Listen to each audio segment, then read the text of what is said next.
തിരുവനന്തപുരത്ത് KSRTC ബസ്സിൽ നിന്ന് മെമ്മറി കാർഡ് അപ്രത്യക്ഷമായതിന് പിന്നിൽ രാഷ്ട്രീയ ഗൂഢാലോചനയെന്ന് പ്രതിപക്ഷ നേതാവ് VD സതീശൻ. ദൃശ്യങ്ങൾ പുറത്തുവന്നാൽ വാദങ്ങൾ പൊളിയുമെന്ന ആശങ്കയിൽ കാർഡ് ബോധപൂർവം മാറ്റിയതാണോ എന്ന് സംശയമുണ്ട്. മേയറും സംഘവും നടത്തിയ നിയമലംഘനങ്ങളിൽ കേസെടുക്കാത്തത് അംഗീകരിക്കാനാകില്ലെന്നും സതീശൻ വിമർശിച്ചു.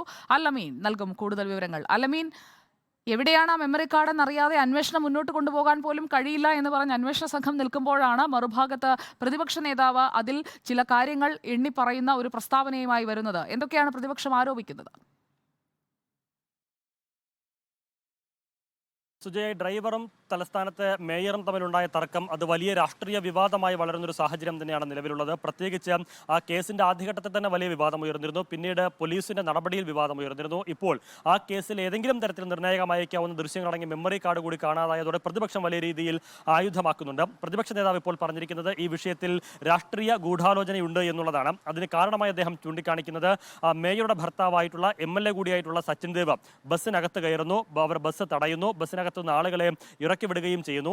ഈ ദൃശ്യങ്ങൾ പുറത്തു വന്നാൽ മേയറും MLAയും പ്രതിരോധത്തിലാകും, ഭരണപക്ഷം ഒന്നാകെ പ്രതിരോധത്തിലാകും എന്നുള്ളത് കൊണ്ടാണ് ബോധപൂർവം ആ മെമ്മറി കാർഡ് മാറ്റിയത് എന്നുള്ളതാണ് പ്രതിപക്ഷം ചൂണ്ടിക്കാണിക്കുന്നത്. അതിൽ പോലീസിന്റെ ഭാഗത്തും KSRTCയുടെ ഭാഗത്തും കൃത്യമായിട്ടുള്ള വീഴ്ച, ഗുരുതരമായ വീഴ്ച വന്നിട്ടുണ്ട് എന്നുകൂടി പ്രതിപക്ഷ നേതാവ് ആരോപിക്കുകയാണ്. കാരണം ബസ് തടഞ്ഞു നിർത്തിയിട്ടും യാത്രക്കാരുടെ യാത്ര തടസ്സപ്പെടുത്തിയിട്ടും യാത്രക്കാരോട് ഒരു ഉത്തരവാദിത്വവുമില്ലാത്ത സമീപനമാണ് KSRTC സ്വീകരിച്ചത്. ആ ബസ് തടഞ്ഞു നിർത്തി സർവീസ് തടസ്സപ്പെടുത്തിയ കാര്യത്തിൽ എന്തുകൊണ്ടൊരു അന്വേഷണം KSRTC ആവശ്യപ്പെട്ടില്ല എന്നുള്ളൊരു ചോദ്യമാണ് KSRTCയുടെ ഭാഗത്തെ വീഴ്ചയ്ക്ക് കാരണമായി പ്രതിപക്ഷം ഉന്നയിക്കുന്നത്. പോലീസ് ഈ കേസെടുത്ത് അല്ലെങ്കിൽ ആരോപണം ഉയർന്ന് ദിവസങ്ങൾ കഴിഞ്ഞതിന് ശേഷമാണ് ഈ മെമ്മറി കാർഡ് ശേഖരിക്കാൻ തയ്യാറായത്. അത് ഒഴിവാക്കുന്നതിനുള്ള അവസരം പോലീസ് തന്നെ ഒരുക്കി എന്നുള്ള ഒരു ആരോപണമാണ് പ്രതിപക്ഷം ഉന്നയിക്കുന്നത്.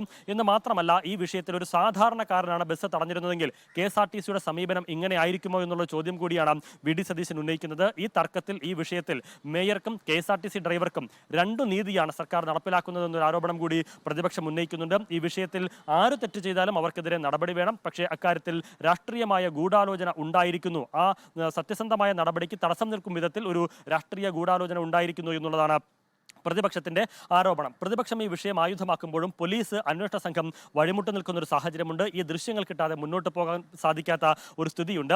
ഏതായാലും ഈ വിഷയത്തിൽ പോലീസ് ഈ എവിടെ നിന്നാണ് CCTV നഷ്ടമായത് എന്ന് അടക്കമുള്ള കാര്യങ്ങൾ പരിശോധിക്കും. അതിന് തമ്പാനൂർ KSRTC ബസ് സ്റ്റാൻഡിനുള്ളിലെ CCTV ദൃശ്യങ്ങളും പരിശോധിക്കാനാണ് പോലീസ് നീക്കം നടത്തുന്നത്. ഒപ്പം അവിടുത്തെ ജീവനക്കാരുടെ മൊഴി രേഖപ്പെടുത്താനും പോലീസ് നടപടികൾ ആരംഭിച്ചിട്ടുണ്ട്. പക്ഷേ അതുകൊണ്ട് എന്ത് പ്രയോജനം എന്നൊരു ചോദ്യം അത് KSRTCയിലെ പ്രതിപക്ഷ ഉദ്യോഗസ്ഥർ തന്നെ, ജീവനക്കാർ തന്നെ ചോദിക്കുകയും ചെയ്യുന്നുണ്ട്.